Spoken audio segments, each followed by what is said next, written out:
tidak ada dalam bahasa Minang. Bahasa utara tidak ada. Merdeka itu diambil oleh Kamus KBBI, Kamus Besar Bahasa Indonesia. Yang pertama kali pakai kata merdeka itu orang Jawa.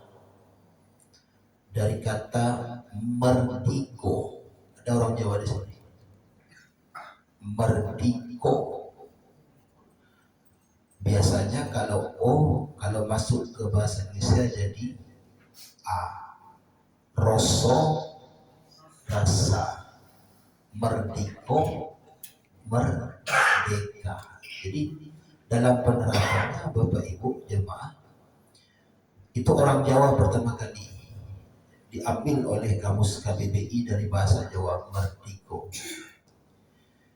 Siapa di Jawa yang pertama kali memakai kata merdeka? Itu jauh itu. Saya sudah banyak diskusi dengan ahli-ahli sejarah. Pertama kali yang menggunakan kata ini merdiko, yang kita ambil merdeka ini adalah Kerajaan Majapahit. Ketika Kerajaan Majapahit dipimpin oleh Patih Gajah Mada, rajanya Hayam Wuruk. Dia menguasai Nusantara. Kemudian ada daerah-daerah yang dianggap berjasa oleh Majapahit, sehingga daerah itu dibebaskan oleh Majapahit dari bayar pajak. Daerah itulah yang kemudian disebut oleh Majapahit daerah yang merdiko. Jadi dalam penerapannya kata merdeka itu yang diambil oleh Kamus Indonesia dari bahasa Jawa, merdiko itu pertama kali digunakan oleh Majapahit untuk menyebut daerah yang bebas pajak. Daerah itu disebut dengan merdiko. Orang-orang yang bebas pajak disebut oleh Majapahit dengan orang-orang yang merdiko. Nah, jadi kalau kata ini diterapkan secara fungsional, kalau 81 tahun kita merdeka, berarti alhamdulillah sudah 81 tahun kita bebas pajak. Ini kalau penerapannya ini secara sejarah. Nah, dari mana bahasa merdiko itu yang kemudian kita kenal dengan merdeka itu diambil oleh Majapahit? Itu dari bahasa, dalam bahasa Arab, dalam bahasa Melayu tidak ditemukan akar itu, bahasa Latin tidak ada. Itu dari bahasa Kawi. Kawi itu kalau Bapak Ibu tidak tahu, saya jelaskan. Terkenalnya bahasa Sanskerta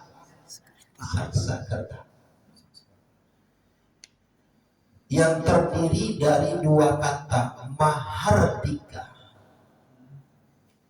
Dua dia, Maha dan Ardika, digabung menjadi Mahardika. Nah, orang Indonesia ini kan suka mempersingkat. Mahardika jadi merdeka. Apa tuh? Tuh kan gitu. Ya. Mahardika. Jadi awalnya kata itu secara etimologi dan historisnya itu bahasa Sanskerta. Merdeka dari Mahardika. Maha dan Ardika. Maha itu artinya sangat. Kita belajar Asmaul Husna. Allah Maha Adil, sangat adil. Allah Maha mengetahui, sangat mengetahui. Allah Maha Besar, sangat besar. Maha itu sangat. Maha itu bahasa Sanskerta. Maha sangat Ardika.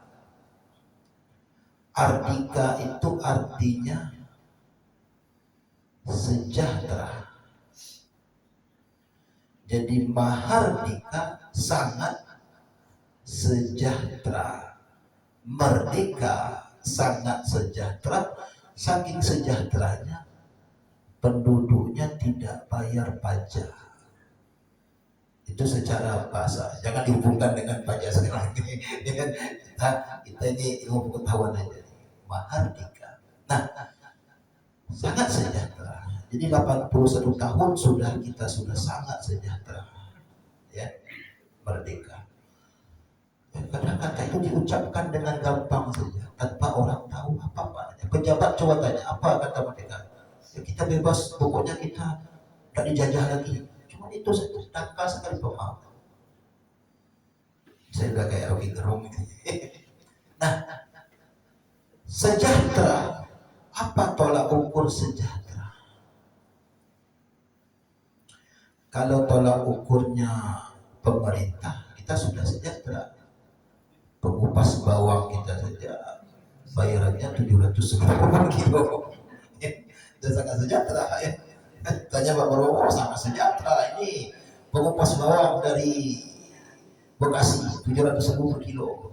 Istri saya itu bangun-bangun pagi-pagi, Bang, awak tidak usah jadi guru deh, bantu pengupas bawang saja. Apa ini, saya tidak tahu. Rupanya ikut masalah. Pas bawah 700.000. Ya sangat sejahtera itu. Kalau tolak ukur pemerintah. Tapi kita lihat, tidak usah kita pakai tolak ukur pemerintah. Ini orang dalam. Kita lihat dari luar negeri. Bagaimana dunia internasional mengukur kesejahteraan suatu negara. Ada itu. PBB setiap tahun mengukur itu. Situsnya namanya HDI, Human Development Index. Tiap tahun PBB selalu keluarkan ranking-ranking negara, mana negara yang paling sejahtera, mana yang tidak sejahtera. Bagaimana PBB internasional, dunia internasional mengukur kesejahteraan sebuah negara? Ini ilmu pengetahuan biar kita cerdas juga, kita tidak usah dibohongi. Tolak ukur dunia internasional tentang kecerdasan suatu negara apa? Pertama, pendapatan per kapitanya tinggi, ekonomi. Kedua, pendidikannya gratis. Kita akan gratis juga 9 tahun 9 tahun gratis. Cuman di sekolahnya bayar juga iuran ini. Gratisnya dari luar aja, dalamnya bahkan lebih banyak lagi. Jadi PBB dunia internasional mengukurnya negara yang sejahtera itu adalah pendapatan per kapitanya tinggi, ekonominya tinggi, kemudian pendidikannya bagus, gratis. Yang ketiga, kesehatannya bagus, akses untuk ke dokter mudah, akses rumah sakit mudah, kesehatannya bagus. Yang keempat, apa kira-kira ukuran PBB? Keamanannya bagus. Tidak banyak copet, tidak banyak maling, tidak banyak begal, tidak banyak koruptor, aman di situ. 4 ini tolak ukur kesejahteraan satu negara. PBB keluarkan terus nilai tiap tahun. Tahun 2026 ini belum keluar Pak. Yang keluar itu tahun 2025 kemarin. Tapi pemerintah sudah ganti. Di akhir Desember 2025 PBB keluarkan hasilnya untuk 2025. Indonesia kalau versi Pak Prabowo nomor 1 masyarakat yang paling bahagia di dunia. Kata Pak Prabowo, saya ingin orang paling miskin pun tersenyum. Itu kata Pak Prabowo. Tapi riset dunia yang sangat ilmu pengetahuan itu sangat dalam, yang sangat ilmiah itu tidak bisa dibohongi. 2025 Indonesia dari 4 ini, ekonomi, pendidikan, kesehatan, dan keamanannya, 4 ini bergabung.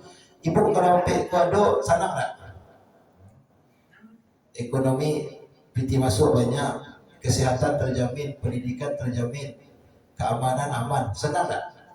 Sejahtera ya. Indonesia nomor 113 dari 193 negara yang ada. Jadi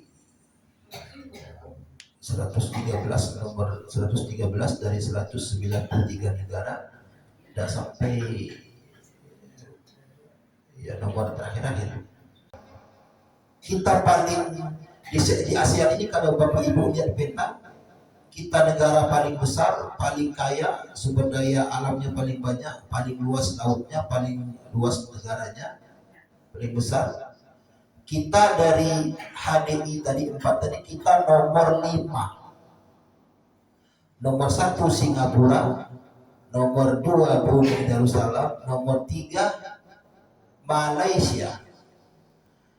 Maka saya punya majelis ilmu di Khadijah, itu ada Jalan Khatib itu, berarti itu orang ibu-ibu kaya semua itu banyak. Saya majelis ilmu, ibu-ibu tuh kalau flu dikit aja berobatnya ke Malaka, rumah sakit Malaka. Kata orang Malaka, Bu, dokter Indonesia itu lebih hebat daripada kami, obatnya dikasih sama. Kenapa tidak ke M Jamil, kenapa harus ke Malaka? Katanya, iyo pelayanannya tidak bagus. Jadi antri, lihat orang antrinya tambah sakit gitu. Oh, jangankan mau berobat, sebelum berobat aja lihat antri itu sudah sakit gitu. Ya. Nah, jadi Malaysia nomor 3, nomor 4 siapa kira-kira? Thailand. Baru nomor 5 Indonesia yang sudah merdeka 80. Dan negara-negara yang kita sebut tadi itu sudah jauh. Kita sudah merdeka, mereka belum merdeka. Kita ini merdeka paling lama, dan kita nomor 5. Nah, kita tidak bisa dibohongi, akses sekarang lebih luas. Jadi Bapak Ibu, begitu arti dari merdeka dari sisi bahasa dan sejarah. Jadi pejabat yang mau bicara itu atau kita harus paham dulu hakikat merdeka itu dari bahasa dan dari sejarah. Apa kata merdeka itu? Karena itulah cita-cita pendiri bangsa kita, maka diucapkanlah merdeka agar kita ingin menjadi sejahtera, bebas pajak, pendidikan bagus, kesehatan bagus, keamanan bagus, ekonominya bagus. Itulah kata Mahardika. Disitulah kerajaan Majapahit mengucapkan merdiko. Nah, baik, di masjid ya, agar membedakan ini masjid dan kuliah. Sekarang kita lihat dulu dari Al-Quran. Bagaimana Quran menyebut kata merdeka? Ada 2 kata yang disebut oleh Quran tentang merdeka. Jadi kata merdeka itu dalam Quran dipakai 2 kata. Pertama, istiqlal. Maka kita ada masjid namanya, ketika Indonesia merdeka, Bung Karno bikin masjid namanya Masjid Istiqlal. Kenapa? Karena Bung Karno pasti tanya ke orang ahli agama, apa merdeka dalam Quran? Istiqlal, ya Istiqlal namanya. Ada satu kata lagi yang digunakan oleh Quran melambangkan kemerdekaan, namanya hurriyah. Hurriyah itu sama-sama merdeka. Istiqlal itu merdeka, hurriyah merdeka. Sama artinya, tapi esensinya beda. Esensinya apa ya? Esensi ini apa ya esensinya? Maknanya sama, tapi seperti ini. Hewan sama binatang sama ada maknanya? Sama ya. Kenapa ibu bapak ke Bukit Tinggi ke kebun binatang? Kenapa tidak ke kebun hewan? Hah?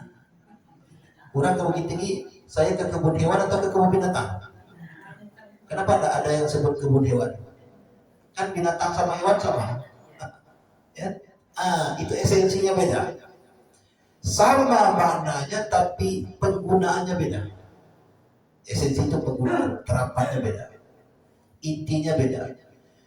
Apa tadi dalam Quran pertama? istiqlal, kedua hurriyah. Istiqlal itu digunakan oleh Quran dengan arti merdeka dari, itu istiqlal. Kalau hurriyah merdeka untuk, beda tak? Beda. Yang cie merdeka dari, yang dua merdeka untuk. Tuh bedanya tuh. Ada orang merdeka dari, merdeka untuknya tidak merdeka dia. Contoh, kemarin wisuda mahasiswa saya setelah ganti toga, dia katakan merdeka gitu, di depan kampus itu. Ayah merdeka. Tanya, nak merdeka apa? Merdeka Pak, dari dosen, dari buat skripsi, dari buat makalah. Itu namanya istiqlal, merdeka dari. Nah setelah ini pulang kampung mau apa? Nah itulah Pak masalahnya. Tidak merdeka saya. Mau cari kerja sulit sekarang. Yang 19 juta lapangan kerja yang dijanjikan tak ada. Mau menggalih modal tak ada. Saya mau apa ya Pak ya? Tidak merdeka, mau apa saya? Berarti hurriyah belum. Merdeka dari kampus. Merdeka untuk apa? Dia bingung, tidak tahu lagi. Jadi kita merdeka dari penjajah, ya. Tapi untuk merdeka untuk apa? Kita tidak merdeka lagi untuk apa? Dulu zaman Orde Baru merdeka dari Pak Harto. Setelah itu untuk apa? Tambah banyak Soeharto. Ada di belakang truk tulisannya gambar Pak Harto. Piye kabar le penak zaman kuto. Jadi ada dua kata, merdeka dari dan merdeka untuk. Nah, biasanya, bukan biasanya, banyak kata istiqlal itu digunakan oleh Quran. Merdeka apa tadi? Dari. Digunakan oleh Quran untuk hal-hal yang sifatnya tasawuf. Sehingga kata Quran, bukan kata Quran, kata ulama yang memahami Quran, kata istiqlal itu katanya, puncak dari kemerdekaan suatu negara adalah kemerdekaan orang-orangnya. Jadi negara yang merdeka dimulai dari orang-orang yang merdeka. Sekarang kita lihat, kita ini negaranya merdeka, orangnya merdeka enggak? Merdeka. Negara yang merdeka dimulai dari rakyat yang merdeka, orang-orangnya merdeka. Jadi begitu pandangan agama. Orang-orang yang merdeka menghasilkan negara yang merdeka. Jangan dibalik.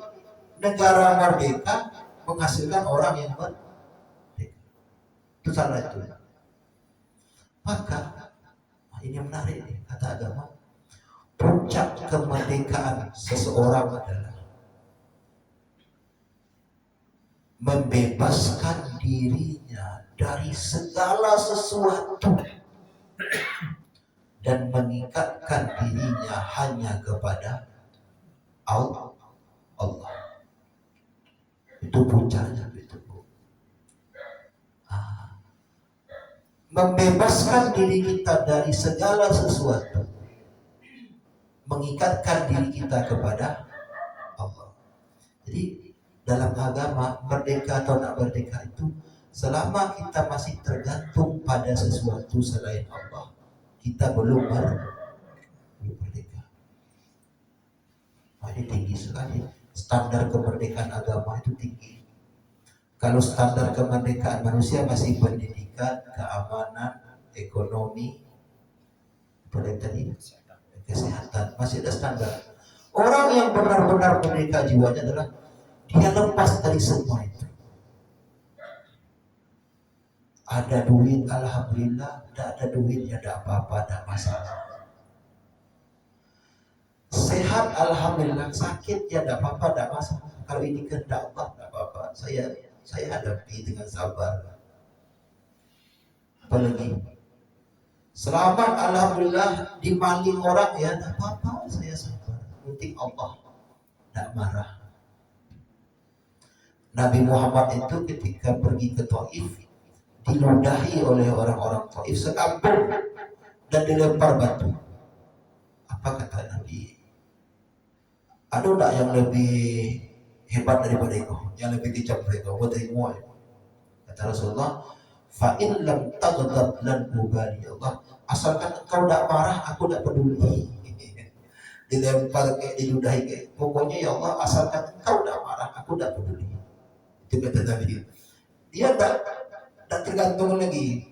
Nah, selama kita tergantung, nah ini standarnya tinggi sekali agama. Selama kita bergantung kepada selain Allah, kita belum merdeka. Nah, jadi pada hakikatnya saya juga, kita ini dalam standar agama, jangankan standar agama, standar manusia saja kita belum merdeka tadi. Standar agama apa lagi? Kita ini masih tergantung sehat atau sakit, ya kan? Tergantung isi dompet kita lagi banyak atau tidak. Tergantung penilaian orang lain. Bah kecil orang bekoyo, lewat tiko kok kecil orang mati deh mana kecil orang. Padahal ketika kita sakit orang tak peduli, tapi kita menengok kecil orang. Ada kecil orang bekoyo, ada kecil orang kamu.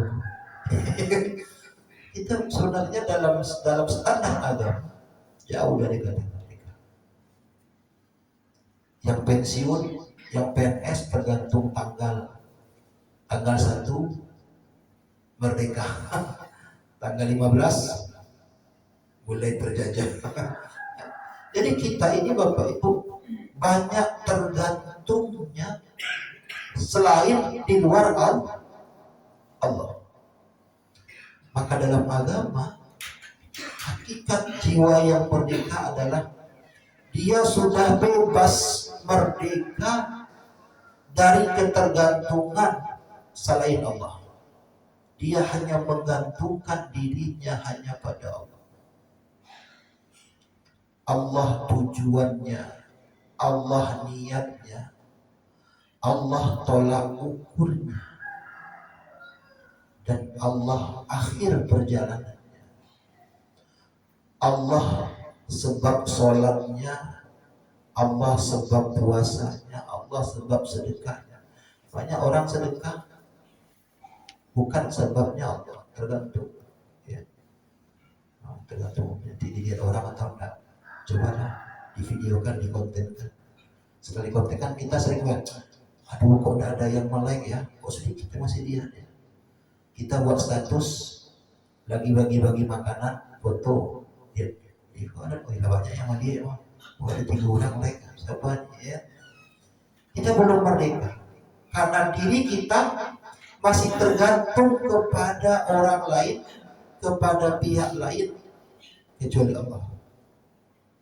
Itu jiwa merdeka begitu. Nah,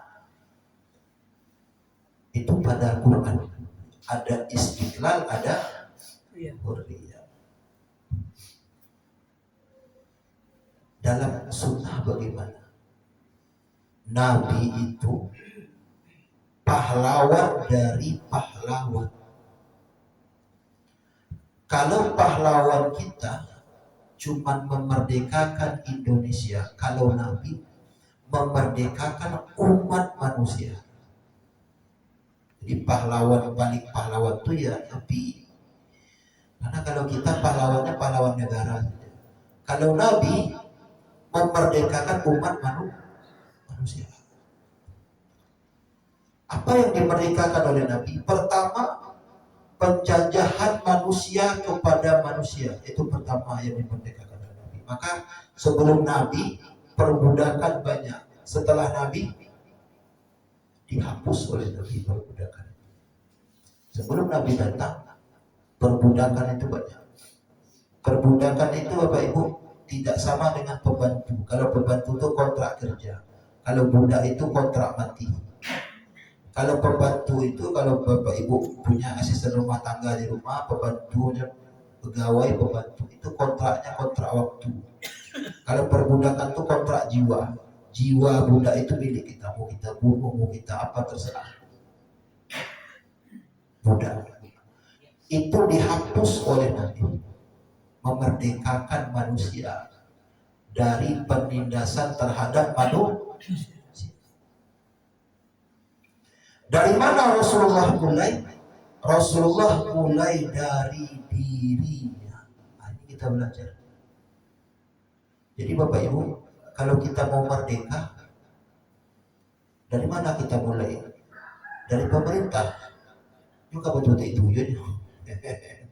Dinasehatinya begitu itu ya. Dia tidak mau tahu, pokoknya ini saja jalan. Mulai dari diri kita saja. Rasulullah membebaskan manusia dari manusia. Perbudakan itu mulai dari dirinya. Siapa budak yang pertama kali dia lepaskan? Budaknya. Siapa budaknya? Ketika Abdullah ayahnya wafat, Abdullah meninggalkan sebuah rumah, beberapa ekor unta dan seorang budak perempuan untuk Nabi. Namanya, siapa namanya budak Nabi itu? Ummul Aiman, seorang perempuan dari Ethiopia, Afrika. Maaf Bu ya, Pak ya, saya agak rasmi. Kalau Afrika itu kulitnya kalau hitam atau tidak hitam sekali. Ummul Aiman ini perempuan budak, kulitnya hitam gelap. Dibebaskan oleh Rasulullah dan Nabi memanggilnya ummi ba'da ummi, ibuku setelah ibuku. Jadi Nabi menganggap budaknya itu dibebaskan oleh Nabi, lalu dianggapnya menjadi ibu keduanya setelah ibu kandung. Ummul Aiman. Nabi membebaskan manusia. Sampai Ummul Aiman ini berusia lanjut, belum nikah. Karena Ummul Aiman ini seorang mantan budak, berparas, ya, berkurang menarik karena dari Afrika, di tengah kecantikan wanita Arab. Orang wanita Arab itu kan cantik-cantik. Tak ada yang mau nikah sama dia. Siapa yang mau nikah sama dia? Ditolong oleh Nabi. Dipanggil Ummul Aiman, si komaannya. Dipanggil sahabatnya. Kata Nabi, siapa yang mau masuk surga dengan syafaatku, aku jamin. Oh, banyak sahabat saya Nabi. Ada syaratnya. Apa syaratnya Rasulullah? Nikahilah perempuan ini. Rasulullah. Maka banyak sahabat yang melamar Ummul Aiman karena menikahi Ummul Aiman masuk surga. Syafaat Rasulullah. Apa nih Ummul Aiman deh? Ya, dulu jualan buku, sekarang jualan rambutan. Dulu tidak laku, sekarang jadi rambutan. Apa nih Allah memilih dia siaran dan tidak terima lamarannya. Maka dia minta saran ke Rasulullah, maka Rasulullah pilihkan orang yang terbaik. Anak angkatnya namanya Zaid bin Harisah. Menikahlah Ummul Aiman dengan Zaid bin Harisah.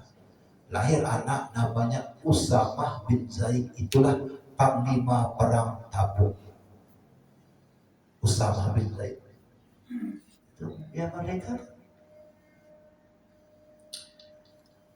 Kemudian Nabi memerdekakan penjajahan manusia kepada manusia. Ibu-ibu, penjajahan laki-laki kepada perempuan. Itu dulu perempuan ini dijajah oleh laki-laki. Sekarang perempuan yang dijajah laki-laki. Mana banyak laki membela bininya atau bini membela laki ya? Dulu perempuan ini dijajah Bu. Maka Nabi membebaskan perempuan dengan memberikan kepada perempuan 6 haknya. Yang 6 ini tidak ada sebelum Nabi, diberi oleh Nabi. Untuk melegalkannya ditulis oleh Quran dalam surat An-Nisa. 6 hal, apa itu? Ibu-ibu punya 6. 6 ini dapat dari Nabi.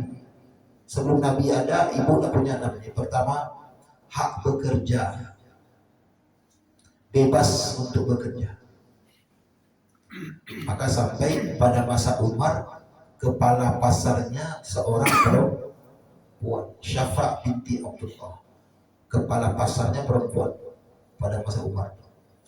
Dulu pada situ dapur kasur semua di rumahnya, keluar rumah tidak boleh. Nabi membebaskan perempuan untuk bekerja, maka mulailah pedagang-pedagang perempuan. Ada pedagang perempuan Ustaz, anak buahnya Khadijah, Maisarah. Maisarah itu laki-laki perempuan? Laki-laki itu. Jadi banyak orang kalau tangkap Maisarah perempuan bisa bekerja itu. Tidak, Maisarah itu laki-laki itu. Nabi bebaskan perempuan bekerja, merdeka perempuan. Sebelumnya tidak punya hak kerja. Yang kedua, hak merdeka untuk belajar. Nabi itu. Dulu Nadim punya program Merdeka Belajar ya. Itu Nabi merdeka belajar. Perempuan dulu tidak boleh belajar. Diberi oleh Nabi kemerdekaan untuk belajar. Maka muncullah kemudian ulama-ulama perempuan.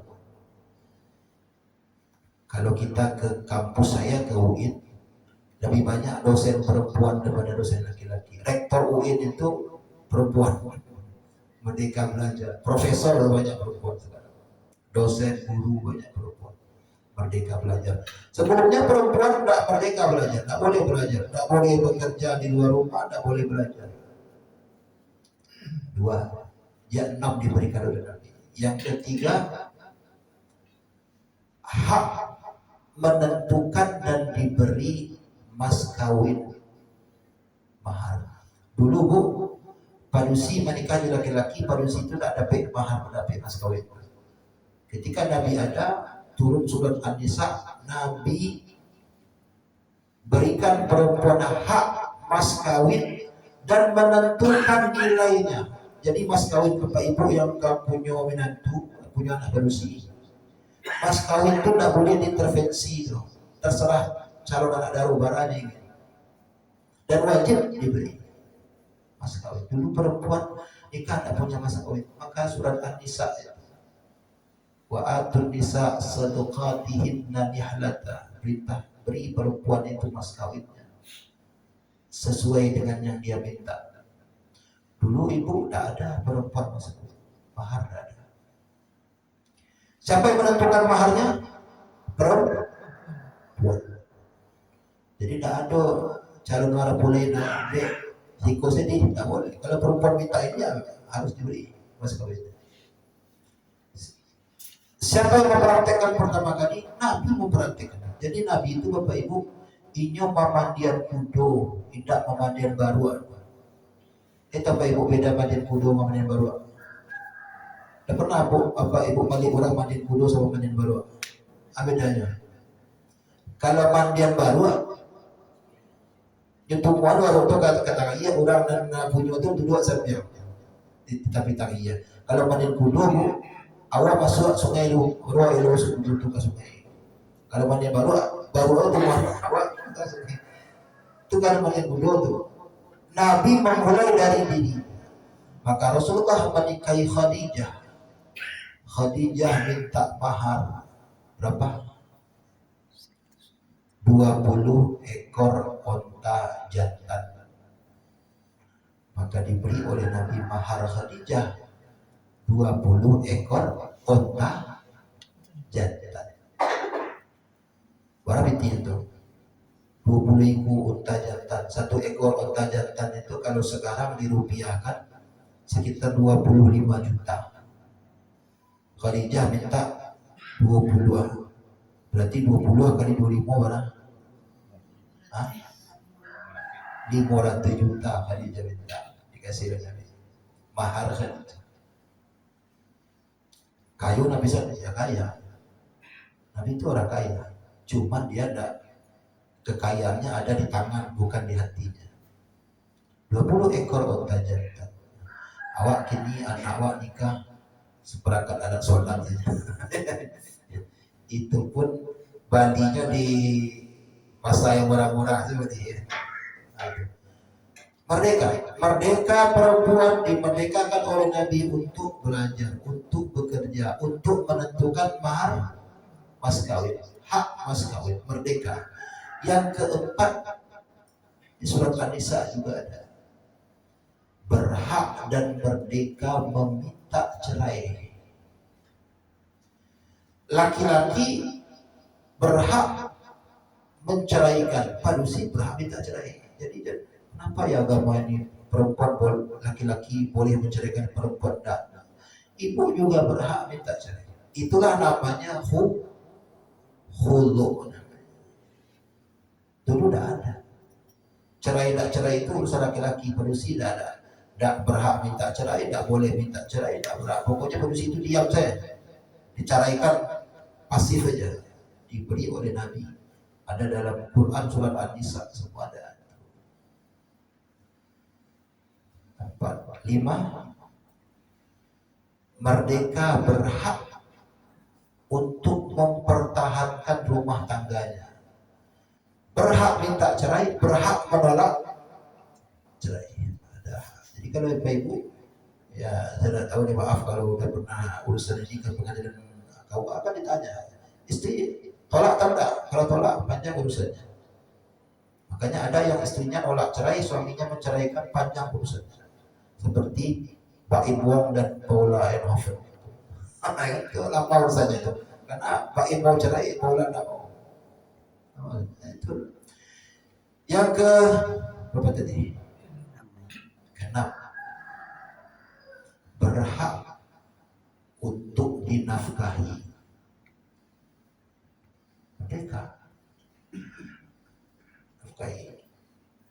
Nafkah padusi itu, ibu-ibu, hari ini kita tahu agama mewajibkannya. Orang yang berhak menafkahi ibu siapa? 4 orang. Sampai mati, sampai seorang perempuan itu meninggal, dia berhak meminta nafkahnya kepada 4 ini. Siapa orang 4 itu? Pertama suaminya, kedua ayah kandungnya, dia masih ada ayah kandung ibu. Itu ada berhak. Walaupun dia sudah menikah. Kan pemahaman kita selama ini, kalau Allah menikah berarti nafkah kita sama suami lagi, bukan sama ayah lagi. Awak pun kalau punya anak padusi, kalau anak awak lah menikah, boleh bebas, suami kau nih, ayah nak lihat. Itu tetap sampai mati, sampai perempuan itu menikah, hak nafkah dari suaminya, dari ayahnya, dari anak laki-lakinya. Ini penting, ini anak laki-laki ibu. Kalau dia menikah, ampaknya nak perhatian, dia kabini lagi. Ampak anaknya, padahal anak laki-laki itu, walaupun dia sudah menikah, ampaknya masih tanggungannya. Makanya warisan anak laki-laki itu banyak, karena tanggungannya banyak. Bininya, amaknya, anaknya, tanggungannya. Yang keempat, dari saudara laki-laki. Tuh. Ada adik berusia, ada kewajiban nafkah. Kandung ya, bukan tiri. Kalau tiri kandung, ya. Nah, itu sebenarnya hak diberikan oleh Nabi, hak nafkah. Kalau dipraktekkan pada Nabi mulai dari dirinya. Kalau awalnya praktek Nabi kepada istrinya, jadi nafkahnya siapa? Dia mulai. Nabi itu memanggil dulu, ini mulai dulu. Yang perintahkan hak nafkah, ini mulai dulu. Kalau kita ikut Nabi, tidak sanggup kita, Pak. Makanya orang yang ikut sunnah itu lihat dulu kesanggupan. Ada sanggup. Nabi itu menafkahi istrinya 3. Dalam fikih ulama sepakat ada 3 nafkah seorang suami sama istrinya. kalau merujuk kepada Rasulullah. Apa di ketiga nafkah itu? Makanan jadi, pakaian jadi, tempat tinggal jadi. Makanan jadi, ibu di rumah menyembah atau makan jadi? Menyembah itu nama makanan jadi, itu sudah makanan jadi, makanan jadi begitu. Maka ada hadisnya ini, saya kalau bapak ibu atau nanti tentang Aisyah, tentang apa amalan Nabi di rumahnya. Kata Aisyah, Rasulullah memasak untuk istri-istrinya. Nabi itu menyiapkan makanannya sendiri dan menyiapkan makanan istri-istrinya. Pakaian jadi, istri tinggal pakai, ibu mencuci atau udah pakai jadi itu cuci loh baru pakai. Nabi itu ada hadisnya. Saya nanti saya kirim ya, saya hadis di mana saya taruh itu, kitab ini. Dari Aisyah ditanya tentang amalan Nabi di rumahnya. Nabi memasak, mencuci pakaiannya, lalu kemudian tempat tinggal jadi. Itu kalau ikut sunnah. Tapi ibu, suami punya hak. Apa hak suami? Dipatuhi oleh istrinya. Di sini diambil oleh suaminya. Patuh sama abang masak makanan dibantu nanti itu jadi banyak itu juga. Tapi artinya ibu-ibu merdeka. Ada 5 hak. Yang ke-6, yang ke-7 ini hak waris. Sebelumnya perempuan tak dapat hak waris. Semua ada dalam surat An-Nisa ayat 7, ayat 8, ayat 136. Itu surat An-Nisa hak waris. Di mana sebelum Nabi perempuan tidak dapat hak waris. Ketika Nabi menerapkan itu, bahkan sahabat pun protes. Rasulullah, kenapa kita berikan warisan kepada perempuan yang tidak bisa berkuda, tidak bisa pakai pedang, kok dia dapat hak waris? Dia tidak perang, dia tidak cari. Bahkan sahabat protes. Tapi ini ketetapan hak waris. Berapa orang? 10 orang perempuan diberikan hak waris. Siapa itu? Manusia 10 itu. Istri, ibu, nenek 2, nenek dari ibu kita, nenek dari bapak kita. Apa itu? Yang kelima, anak parusi. Yang keenam, cucu parusi dari anak laki-laki kita. Cucu parusi dari anak laki parusi ada beda. Dalam Quran ada beda. Cucu parusi dari anak laki-laki kita. Parusi adalah anak. Yang ke-7, saudari perempuan kita sekandung. Yang ke-8, saudari perempuan seayah. Yang ke-9, saudari perempuan seibu. Yang ke-10, mantan budak perempuan. Yang 10 tidak ada sekarang. Jadi 10 perempuan dapat waris. Merdeka perempuan. Ya. Nah, coba yang kalian. Jadi Nabi adalah pahlawan untuk kemerdekaan. Bukan kemerdekaan satu negara, tapi kemerdekaan umat manusia. Memerdekakan umat manusia dari penjajahan manusia yang lain. Terakhir, memerdekakan umat manusia dari penjajahan syaitan. Nah, ini paling penting. Nabi membawa itu. Maka orang dulu yang dijajah syaitan menyembah berhala, setelah Nabi ada, tidak ada lagi. Ketika Nabi lahir, 360 berhala di sekitar Ka'bah. Nabi dihancurkan oleh Nabi. Ya. Kesyirikan dihapus oleh Nabi, kekafiran dihapus.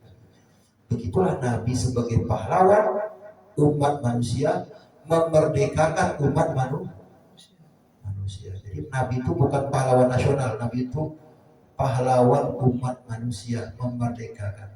Dan Nabi berkeyakinan merdekanya satu bangsa dimulai dari merdeka orang-orangnya.